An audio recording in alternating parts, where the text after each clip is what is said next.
Improvement પરીક્ષા જે હાલ 12th સાયન્સની ચાલી રહી છે એનું રિઝલ્ટ ક્યારે આવશે અને એમાં કેટલા માર્ક સુધીનું ગ્રેસિંગ મળશે, આ બે સવાલો સૌથી વધારે અમને પૂછાઈ રહ્યા છે.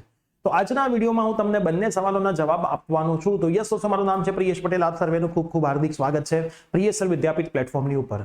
જો કોઈ પણ વિદ્યાર્થીઓ ઇમ્પ્રુવમેન્ટ એક્ઝામની તૈયારી કરતા હોય અને એમને અમારો જે ઇમ્પ્રુવમેન્ટનો પેઇડ કોર્સ હતો એ ફ્રીમાં જોઈતો હોય તો ડિસ્ક્રિપ્શનમાં એક લાઈવ સેશન અમે લીધો હતો, એની લિંક છે. પ્લસ આપણા યુટ્યુબ ચેનલની અંદર પણ એ વિડીયો પડેલો છે.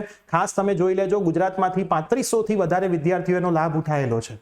જો તમે જોવાનો બાકી હોય તો આ વિડીયો જોઈ લેજો. એમાં જે કીધું છે ફોલો કરશો તો આપણી એપ્લિકેશનનો ફ્રી કોર્સ તમે એક્સેસ કરી શકશો અને તમારું પરિણામ હજી સુધી પણ જો સારું ના હોય, તૈયારી ના હોય તો એ તૈયારી તમે કરી શકશો. પ્લસ આપણી આ જ ચેનલ ઉપરથી તમને એક્ઝામ પછી એડમિશનની તમામ માહિતી મળવાની છે. તો ચેનલ ઉપર બનેલા રહેજો. અને તમારું એન્જિનિયરિંગમાં એડમિશન થઈ ગયું હોય તો મેથેમેટિક્સ 1 નો કોર્સ પણ આપણે તમામ યુનિવર્સિટી, તમામ કોલેજનો સ્ટાર્ટ કરી દીધો છે.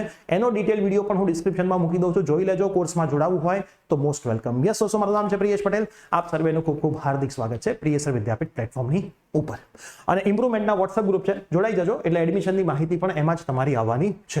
સૌથી પહેલા તો તમારી જે એક્ઝામ પૂરી થવાની છે એની પહેલા આપણે વાત કરી દઈએ. એક્ઝામ તમારી પૂરી થાય છે 30 તારીખે અને સોમવારે. કોમ્પ્યુટરનું છેલ્લું પેપર 30 તારીખે એ લોકોએ સેટ કરેલું છે. મોસ્ટ પ્રોબેબલી જુલાઈની અંદર માની લો કે 2 વીક જેટલો ટાઈમ લાગશે તો 14, 15, 16, 17 ની આજુબાજુ તમારું રિઝલ્ટ આવશે.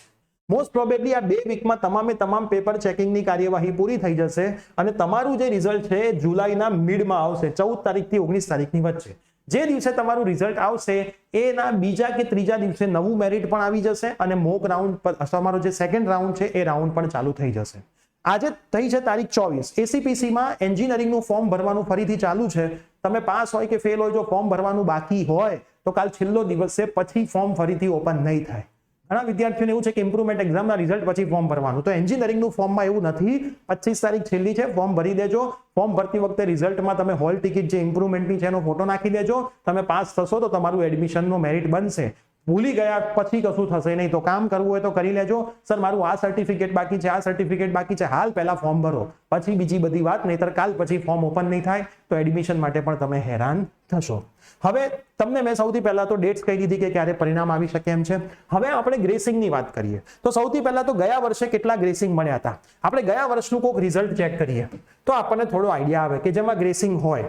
બરાબર, ઇમ્પ્રુવમેન્ટ એક્ઝામમાં 100% ગ્રેસિંગ મળે જ છે.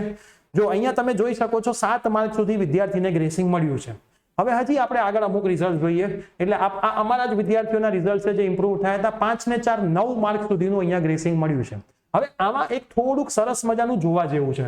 તમે થોડું જોશો ને તો તમને અમુક વસ્તુ ખબર પડશે. આ વસ્તુ અમને પણ ખબર નહોતી, અમને એક પેરેન્ટ્સે બતાવી. તમે થોડુંક અહીંયા નજર નાખો, હું આને પ્લસ કરું છું. હું તમને એક વસ્તુ કહી દઉં કે 9 માર્ક સુધીનું મેક્સિમમ ગ્રેસિંગ ગયા વર્ષે વિદ્યાર્થીઓને મળ્યું હતું. એ બી હું તમને હમણાં સમજાવું છું કે ગ્રેસિંગ કેવી રીતે મળવા પાત્ર હોય છે. સૌથી પહેલા તો હું તમને જે વસ્તુ બતાવવા માંગુ છું એના માટે મારે એક સોફ્ટવેર ઓપન કરવું પડશે. એ સોફ્ટવેર હું અહીંયા ઓપન કરી લઉં છું. શાંતિથી સમજજો. 9 માર્ક સુધીનું મિનિમમ ગ્રેસિંગ મળશે. બરાબર, ગયા વખતે મળ્યું છે એટલે એટલું તો મોસ્ટ પ્રોબેબલી મળવું જોઈએ. ગ્રેસિંગ કેવી રીતે મળશે, શું છે, બધું સમજાવું. એની પહેલા એક ઇમ્પોર્ટન્ટ વસ્તુ મારે તમને સમજાવી છે, એ હું તમને પહેલા સમજાવું. તમે આ પીડીએફમાં જુઓ. આ જે વિદ્યાર્થી છે એને જે રેગ્યુલર પરીક્ષા હતી બોર્ડની, બરાબર, એ બોર્ડની રેગ્યુલર પરીક્ષામાં 28 માર્ક હતા, મતલબ ફેલ જ હતો. પછી એ વિદ્યાર્થીએ ફરીથી પરીક્ષા આપી કેમિસ્ટ્રી, તો એમાં તો ઓલરેડી માર્ક ઘટ્યા. તો ગણાવા કયા જોઈએ? 28 માર્ક ગણાવા જોઈએ, તો 28 ગણાઈ ગયા. બરાબર. એના પછી ફિઝિક્સની પરીક્ષામાં 24 હતા, 24 ના 29 થયા. તો ગણાવા કયા જોઈએ? 29 ગણાવા જોઈએ. જો વિદ્યાર્થી કોઈ એક એક્ઝામમાં એબ્સન્ટ રહે છે, માની લો કે એને બાયોલોજીનું ભર્યું હતું 34 માર્કે, પછી એ વિદ્યાર્થી એબ્સન્ટ રહ્યો છે, તો જો 34 જ ગણાઈ ગયા. મતલબ તમે એબ્સન્ટ રહો છો તો કોઈ ચિંતા કરવાની જરૂર નથી. બરાબર, ગમે ત્યાં તમે ફોર્મ ભરશો ને એબ્સન્ટ બી રહો છો તો એ ઓટોમેટિક એના આગળના માર્ક ગણાઈ જાય છે. આ વિદ્યાર્થી તો ફોર્મ જ નહોતું ભર્યું એટલે અહીંયા એબ્સન્ટ લખાય જ નહીં મારાથી. પણ તમે એવું માનીને ચાલો કે તમે કોઈ એક એક્ઝામમાં એબ્સન્ટ બી રહેશો તો તમારે કોઈ ચિંતા જેવું છે નહીં. બરાબર, એ ઓટોમેટિક આગળના માર્ક ગણાઈ જાય. હું એવું બી એકાદ રિઝલ્ટ હોય તો બતાવી દઉં છું. પણ તમે અહીંયા નોંધપાત્ર વસ્તુ જોઈ.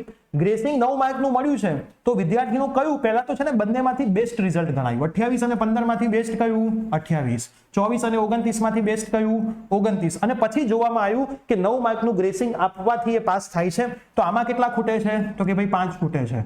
આમાં કેટલા ખૂટે છે? તો કે 4 ખૂટે છે. 9 નું જ ગ્રેસિંગ છે, 9 જ ખૂટે છે, આપી દો. તો આ બેનિફિટ છે બેસ્ટ ઓફ 2 એક્ઝામનો. અહીંયા 15 માર્ક પ્રમાણે ના ગણાયું, 28 માર્ક પ્રમાણે ગણાયું. મતલબ વિદ્યાર્થીને જૂની પરીક્ષામાં માન લો 32 માર્ક હતા, હવે સમજો કોઈ વિદ્યાર્થીને 30 માર્ક હતા માર્ચમાં અને જૂનમાં એ વિદ્યાર્થીને 25 આવે છે.